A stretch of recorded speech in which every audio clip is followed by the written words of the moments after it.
For today's episode, another laman loob mixed recipe na naman tayo ngayong 2025. At pagdating ko sa bahay galing pang public market ay dali-dali ko itong inali sa plastic. Bale isaw, bituka, tatay ng baboy nga pala yung binili ko. At tignan nyo naman ang quality, napakaganda, napakasariwa. At after ko naman silang malinis na maayos mga kasolid, nilipat ko na dito sa pressure cooker. At kung mapapansin nyo, wala yung atay ng baboy, malalaman nyo mamaya. At nilagyan ko na ito ng luya, asin at tubig. At tatakpan ko lang ito ng ilang minuto hanggang sa lumambot, balikan natin mamaya. At habang naghihintay tayo mga kasolid, hugasan ko muna yung atay ng baboy. Mas maganda kasi dito mga kasolid yung hugasan muna bago ito iwain. Maraming salamat nga pala sa inyo dahil palagi nyo sineshare ang mga video ko. At sa mga bagong viewers at followers dyan, welcome po kayo dito. At after ko naman mahugasan yung atay ng baboy mga kasolid, iwain ko naman ito sa ganito kaliliit. Shoutout sa tao Gamapi ng Cagayan de Oro. At after ko makapanghiwa mga kasolid at sakto naman lumipas na yung kalating oras, pwede na itong pinalambo nating isaw at bituka ng baboy. Bali set aside ko lang muna ito mga kasolid para palamigin.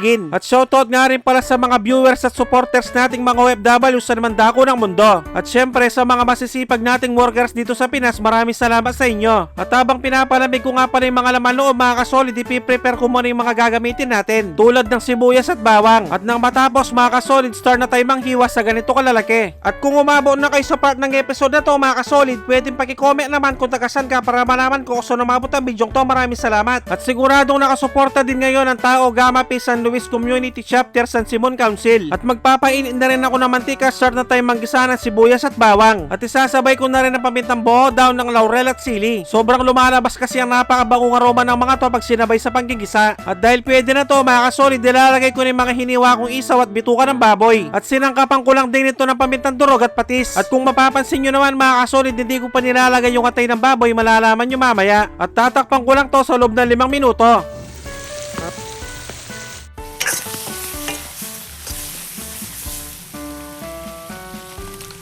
At ito nang magpapasarap dito mga kasolid, sasangkapan ko nito ng suka at hindi ko muna ito haluin hanggang sa kumulo.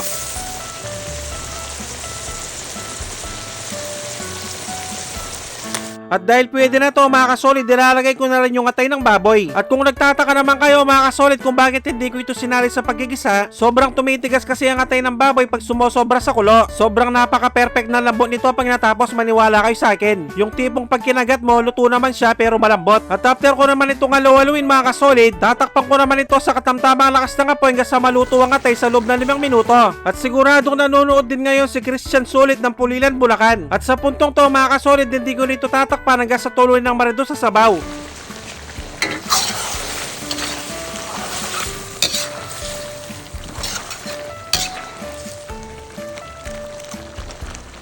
At ang masarap nga rin pala dito mga kasolid, lalagyan ko pa ito ng iniwa-hiwang siling pansigang. At dahil luto na ang aking napakasarap at napakasolid na paksiw na tuyo laman loob ng baboy, magpe-plating na tayo. At pakirate naman 1 to 10 ang recipe natin ngayon mga kasolid, maraming salamat. At syempre dito na tayo sa pinaka-exciting part, ang tikiman time, yun no? Sobrang nakakagutom na, kain po tayo mga kasolid.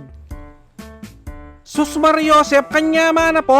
Grabe, napakasarap at napakalasa. At siguradong mapapahanap ka talaga ng kanin pag ganito ang ulam mo. At ito nga rin pala yung sinasabi nilang unang kagat, kanin agad. At syempre sa mga mahilig tumagay dyan, bagay na bagay itong pampulutan 100%.